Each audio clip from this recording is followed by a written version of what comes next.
সকালের নাস্তায় আজকে আমি আমার বাবুদের জন্য সুজির হালুয়া তৈরি করেছি। তো আপনাদের সাথে সেটা আমি শেয়ার করলাম। সর্বপ্রথম আমি অল্প পরিমাণ তেল নিয়েছি। তেলের মধ্যে একটা এলাচি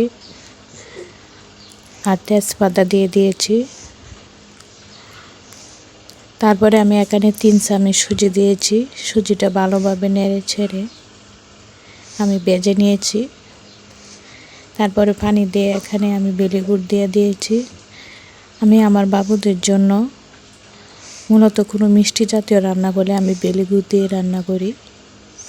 চিনিটা আমি সবসময় অ্যাভয়েড করতে চেষ্টা করি। তো পানি দেওয়ার পর অনবরত আমি নেড়ে ছেড়ে নিয়েছি, কারণ এটা যদি কড়াইয়ের সাথে লেগে যায় তাহলে সুজির স্বাদ থাকবে না,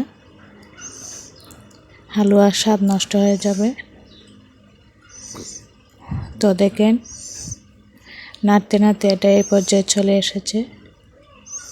তো সবার কাছে আমার অনুরোধ, সবাই আমার পাশে থাকবেন, আমার এই চ্যানেলটাকে লাইক, কমেন্ট এবং সাবস্ক্রাইব করবেন। দেখেন এখন আমি নামিয়ে নেব। তারপরে আমি একটা কড়াইয়ের মধ্যে তেল গরম করে 2টি কোয়েল পাখির ডিম পাঠিয়ে